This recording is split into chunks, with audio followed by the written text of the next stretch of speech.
সোনার বাংলা এটা চোরের দেশ। এই সোনার বাংলায় গত 20 বছর নির্বাচন হয় নাই। ভোটের ব্যবধান দেখেন কি পরিমাণ ভোটের ব্যবধান।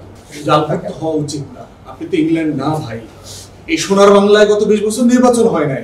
সেই সোনার বাংলায় আপনি আশা করতেছেন জাল ভোট হবে না, ভোট কেন্দ্র দখল হবে না, রামদা মিছিল হবে না। মানে ভাই আপনি তো বেশি আশা করতেছেন, আপনি তো অসুস্থ হয়ে যাবেন, আপনার প্রেশার বেড়ে যাবে। সোনার বাংলা এটা চোরের দেশ। পলিটিক্স করে ইউজুয়ালি সমাজের সবচেয়ে খারাপ লোকগুলো এখানে পলিটিক্স করে।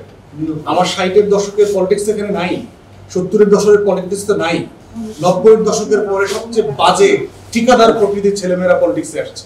তার কাছ থেকে আপনি কি আশা করতে পারবেন?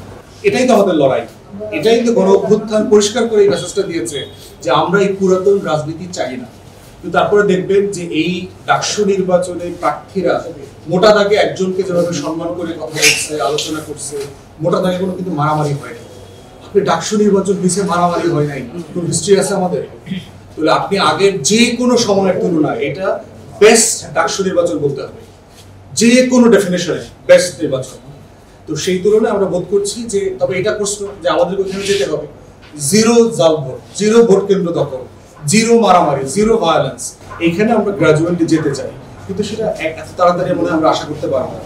নির্বাচন প্রক্রিয়ার মধ্য দিয়ে আস্তে আস্তে এই কালচারটা ডেভেলপ করবো। আমরা গত সপ্তাহ দুই আগে প্রেসিডেন্সির সাথে আমাদের মিটিং ছিল নির্বাচন নিয়ে।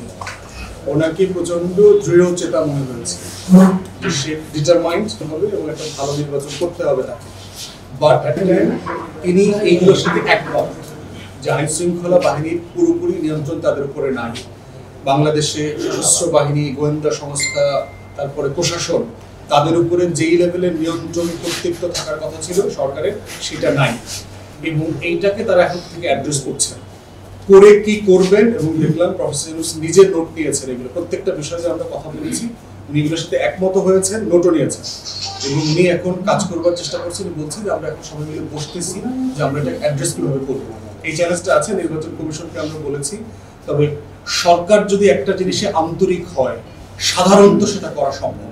এটা হচ্ছে মোটা দাগে সরকার চাইছে ঘুষ দুর্নীতি তাদের উপদেষ্টারা করবে না। মোটা দাগে এক দুজন উপদেষ্টার বাইরে মোটা দাগে কিন্তু কোনো বড় আকারের দুর্নীতির অভিযোগ নাই।